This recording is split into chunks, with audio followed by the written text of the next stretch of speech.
Two different genealogies for the same man in the same book of the Gospel should be embarrassing for anyone who claims the New Testament is a careful history.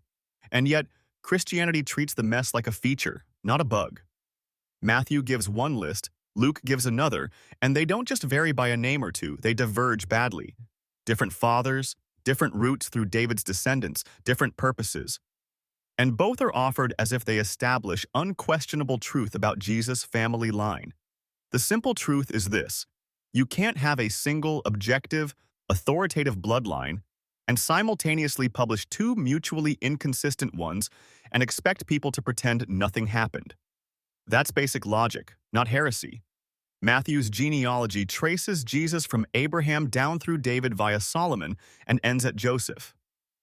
It looks like a political document designed to paint Jesus as the royal heir of David, arranged in neat groups of 14 for rhetorical effect rather than historical transparency. Luke's genealogy, by contrast, runs backward from Jesus to Adam, goes through a different son of David, Nathan, not Solomon, lists many names Matthew omits, and ends in a different father for Joseph entirely.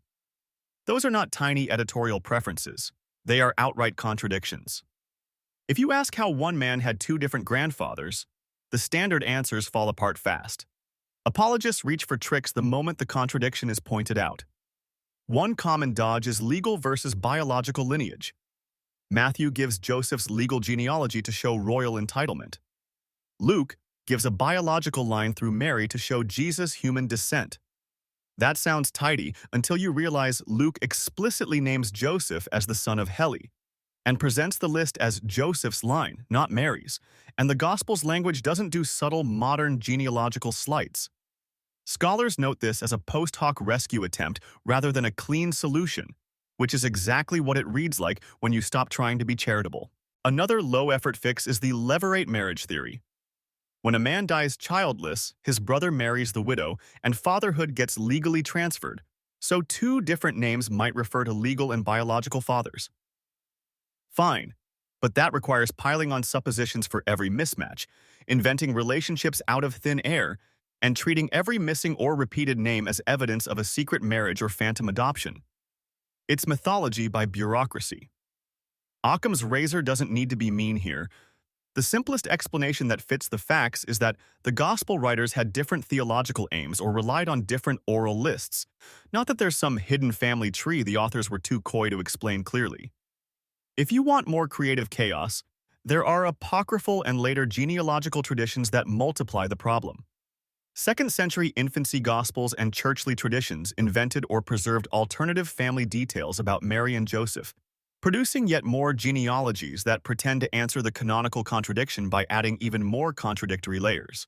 The Protevangelium of James, for example, offers a different infancy narrative and background that shifts focus away from the canonical lists and creates space for competing family claims.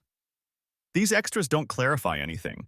They only show how messy the memory of Jesus' origins was and how willing early writers were to patch holes with pious fiction. The real problem isn't just that multiple lists exist. It's that the early Christian movement needed a Messiah tied to David for theological reasons, and genealogies were the medieval PR of their day. Matthew shapes names into patterns. He wants Jesus to look like the fulfillment of Jewish hopes. Luke wants to universalize Jesus back to Adam. Those are theological moves, not historical documentation. When theology replaces historical method, contradictions aren't bugs. They're expected. That matters because modern believers insist on literal consistency while simultaneously accepting interpretive gymnastics whenever the literal reading is awkward. That's cognitive incoherence, plain and simple. Finally, watch how defenders react.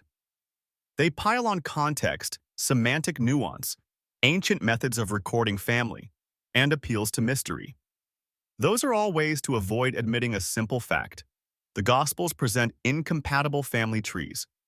You can juggle legal fictions, levirate marriages, maternal lines, and apocryphal tall tales until you invent elaborate family trees worthy of court drama, but none of that turns an obvious contradiction into reliable history.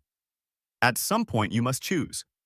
Either the Gospel writers were sticklers of historical record, in which case they failed spectacularly, or they were storytellers shaping myth and memory into theological points, in which case you have no business treating their genealogies as literal proof of anything miraculous.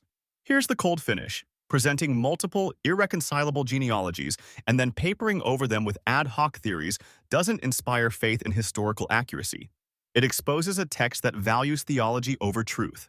If you want to claim Jesus was descended from David, pick one list and own it. If you prefer theology, fine, but stop pretending the genealogies are solid, factual evidence. They're not. They're theological bookkeeping dressed as family trees, and anyone interested in honest history should treat them as what they are: contradictory, motivated, and unreliable.